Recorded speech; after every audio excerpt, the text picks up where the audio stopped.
multikulturalisme budaya dalam hak keperdataan di Indonesia. Halo, aku Iin. Aku mau ngajak kalian semua untuk berpikir, pernah nggak sih kalian berpikir bagaimana hukum perdata di Indonesia bekerja dengan lebih dari ribuan suku dan berbagai ratusan macam bahasa daerah. Selain hanya suku dan bahasa, ada juga beberapa aspek lain seperti budaya dan tradisi yang sangat berbeda antara satu daerah dan dengan daerah lain yang masih ada di satu negara.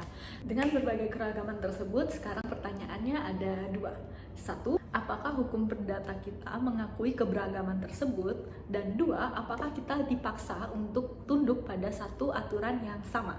Ayo kita bahas dalam multikulturalisme budaya pada hak keperdataan di Indonesia.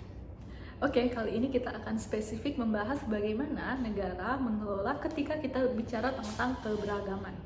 Nah, keberagaman yang dimaksud meliputi dari soal perkawinan, soal hak waris, dan juga soal hak-hak sipil lainnya. Sebelum lanjut ke pembahasan lainnya, kita harus pahami bahwa Indonesia itu memiliki 3 sistem hukum perdata yang berjalan dengan beriringan. Oke, jadi tidak hanya satu. Jadi yang pertama ada sistem hukum perdata nasional yang tertulis di KUH Perdata, ada juga sistem hukum adat, dan yang terakhir ada sistem hukum agama. Dengan 3 sistem hukum yang berdampingan tadi, ini yang kita sebut dengan pluralisme hukum. Artinya, untuk urusan keperdataan seseorang, baik itu perkawinan, hak waris, dan sebagainya, orang tersebut bisa memilih atau bahkan dia bisa terikat dengan hukum yang ada di daerahnya sendiri yang mengikat pada hukum budaya atau hukum agamanya. Sekarang kita lanjut ke contoh kasus keperdataan yang kita sering temui di kehidupan sehari-hari. Misalnya kita berbicara tentang perceraian. Kasus perceraian di Indonesia apabila yang bersangkutan adalah orang atau umat muslim atau masyarakat yang beragama muslim akan diselesaikan dengan hukum Islam yang diatur oleh KUA. Sementara untuk agama lain seperti Kristen, Hindu, atau Buddha akan menjalani proses sidang dengan aturan hukum perdata yang berlaku atau aturan sipil biasa. Ada pula contoh lainnya selain perceraian, mungkin kasus sengketa tanah yang sering terjadi di Papua, itu menggunakan hukum adat mereka sendiri untuk menyelesaikan sengketa tanahnya. Jadi memang dengan beberapa kasus yang kita temui dan dengan penyelesaian yang berbeda-beda, mungkin dari beberapa contoh yang aku sebutkan tadi, teman-teman juga sudah bisa menilai sendiri bahwa penyelesaian kasus di Indonesia dalam menyangkut hak perdataan itu tidak hanya diselesaikan pada hukum nasional saja, tapi juga diselesaikan pada hukum yang lain, bisa jadi dari hukum adat dan hukum agama. Dan menurut saya dengan keberagaman hukum yang ada dan juga penyelesaian hukum yang dapat dilakukan, itu adalah salah satu cara negara dalam mengakui keberagaman kita. Selain itu, dijelaskan juga pada pasal 188 Undang-Undang Dasar tahun 1945 yang secara jelas dan secara tegas mengakui keberadaan masyarakat hukum adat dan hak-hak tradisional mereka. Walaupun negara sudah mengakui keberagaman itu dan juga sudah mengakui adanya sistem hukum lain yang berjalan beriringan dengan KUH Perdata, tapi hal ini tidak lepas dari berbagai konflik. Kita bawa contoh mungkin misalnya di contoh perceraian. Apabila salah dua pasangan terdiri dari 2 suku yang berbeda dan ketika mereka bercerai, itu akan menimbulkan konflik baru di hukum keperdataan kita. Jika kasusnya seperti itu, memang penyelesaiannya agak rumit dan tidak terhindar dari konflik karena beberapa ketumpang-tindihan.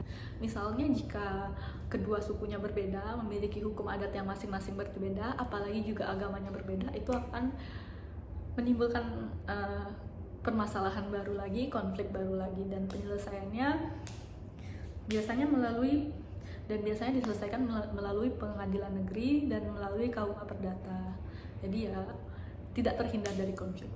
Sistem ini sangat tidak sempurna karena tentu saja ini memiliki tantangan yang sangat berat, yakni ketidakpastian hukum. Karena menurut saya pribadi, ketika satu kasus dijerat dengan 3 pasal yang berbeda, maka yang akan menang di kasus tersebut bukan mereka yang benar atau bukan mereka yang mutlak salah, tapi adalah mereka yang memiliki modal dan akses untuk ke pengacara yang lebih baik. Sehingga jika di kasus tersebut, misal let's say perceraian yang seperti tadi saya bilang, ada warga biasa yang tidak memiliki akses atau modal, mungkin dia akan punya peluang besar untuk kalah dalam kasusnya, bahkan mungkin dijerat dalam denda atau sanksi dan lain sebagainya. Selain tantangan ketidakpastian hukum tadi, ada beberapa tantangan lainnya, mungkin seperti diskriminasi terselubung. Misalnya, anak yang lahir dari perkawinan beda agama, itu biasanya lebih sulit dalam mendapatkan hak-hak keperdataannya seperti akte kelahiran dan lain sebagainya karena negara tidak mengakui perkawinan yang sah dari agama yang berbeda. Selain itu, masih ada tantangan lainnya, misal hukum adat tradisional yang bertentangan dengan norma atau moralitas modern. Bahkan justru yang bertentangan pada moralitas modern itu kebanyakan pada hak asasi manusia. Misalnya perempuan yang tidak dapat menjadi ahli waris atau perempuan yang tidak dapat menjadi kepala keluarga karena pada hukum adat tertentu yang masih mendiskriminasikan gender terhadap perempuan.